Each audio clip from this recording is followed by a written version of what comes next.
आज हम बात करने वाले हैं एक ऐसी कहानी की जो सिर्फ एक कंपनी की नहीं, बल्कि ये जिद्दत, तकब्बुर और तब्दीली की एक लाजवाल दास्तान है। जी हां, ये कहानी है ब्लैकबेरी की। जरा सोचिए, क्या वो वक्त याद है जब हर मीटिंग में, हर दफ्तर में, यहाँ तक कि कैफे में भी ब्लैकबेरी के कीबोर्ड की वो एक खास टिक टिक की आवाज़ गूंजती थी। वो सिर्फ एक फ़ोन थोड़ी था, अरे नहीं, वो तो एक स्टेटस था, एक पहचान थी।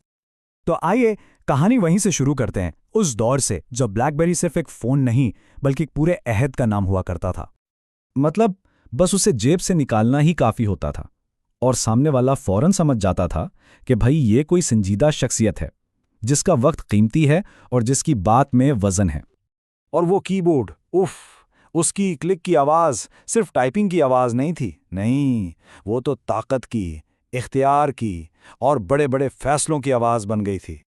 तो बात समझें, यह सिर्फ एक डिवाइस की कहानी नहीं थी, ये एक कल्चर था, एक तरह का एक्सक्लूसिव क्लब। और ब्लैकबेरी हाथ में होना उस बात की अलामत थी कि आप उस खास क्लब का हिस्सा हैं। लेकिन फिर कहानी में एक जबरदस्त मोड़ आया। टेक्नोलॉजी की दुनिया में तब्दीली की एक ऐसी लहर उठी जिसने ब्लैकबेरी की इस पूरी बादशाहत की बुनियादों को हिलाना शुरू कर दिया। अचानक से क्या हुआ? स्क्रीनें बड़ी होने लगीं, बटन गायब होने लगे और पूरी दुनिया टच स्क्रीन्स, ऐप्स और एक ऐसे डिजिटल तजुर्बे की तरफ भागने लगी जो ब्लैकबेरी की संजीदा दुनिया से बिल्कुल ही मुख्तलिफ था, रंगीन था, तेज था। और यहीं तारीख के इसी अहम मोड़ पर ब्लैकबेरी ने वो फैसला किया जिसने, आप कह सकते हैं, उसकी तकदीर पर मोहर लगा दी। उन्होंने इस तूफान का मुकाबला करने का फैसला किया, इससे मुज़ाहमत करने का। तो अब ब्लैकबेरी एक दौराहे पर आ खड़ा हुआ। एक तरफ थी उसकी अपनी पहचान, उसका कीबोर्ड, उसकी सिक्योरिटी, और दूसरी तरफ थी बका, यानी सर्वाइवल। और सर्वाइवल का मतलब था बदलती हुई दुनिया के साथ बदल जाना।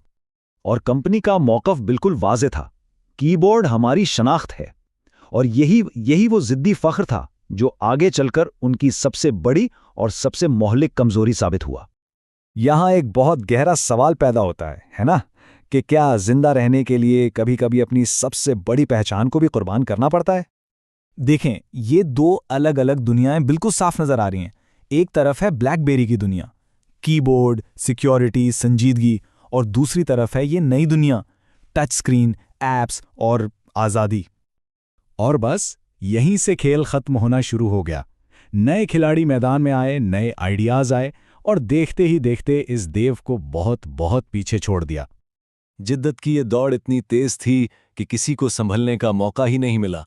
एप्पल ने आईफोन लॉन्च कर दिया, गूगल ने एंड्रॉयड रिलीज कर दिया, ऐप्स की एक पूरी दुनिया आबाद हो गई, और ब्लैकबेरी, वो अब भी अपने कीबोर्ड को सीने से लगाए वहीं खड़ा था। यही वो लम्हा था जहां खेल हारा जा चुका था। यहां से वापसी का अब कोई रास्ता नहीं बचा था। जिद ने किस्मत का फैसला कर दिया था। तो फिर इस पूरी कहानी का सबक क्या है? देखें, ब्लैकबेरी की दास्तान सिर्फ एक नाकाम कंपनी की कहानी नहीं है। ये जमूद का, यानी स्टैग्नेशन का, तब्दीली से इनकार करने का एक बहुत ही ताकतवर और लाजवाल सबक है। और इस कहानी से टेक्नोलॉजी की एक नई तारीफ समझ में आती है कि टेक्नोलॉजी सिर्फ आज की ज़रूरत पूरी करने का नाम नहीं है, बल्कि ये आने वाले कल को समझने का फ़न है। और उसूल बहुत सादा सा है, जो आने वाले कल को नहीं समझ पाता, वो अपना आज भी हार जाता है। और आखिर में सबसे अहम नुक्ता, याद रखिएगा, ब्लैकबेरी नाकाम नहीं हुआ, वो गिरा नहीं, वो सिर्फ रुक गया था। और यही उसकी सबसे मोहलिक गलती थी। नाकामी नहीं, जमूद। क्योंकि एक उसूल हमेशा याद रखिए, जो चीज़ रुक जाती है वो आखिरकार डूब जाती है। और ये सबक सिर्फ टेक्नोलॉजी का नहीं, ये जिंदगी का भी है। जो भी आगे बढ़ना, सीखना और बदलना छोड़ देता है, वो पीछे रह जाता है, या कह लें कि डूब जाता है।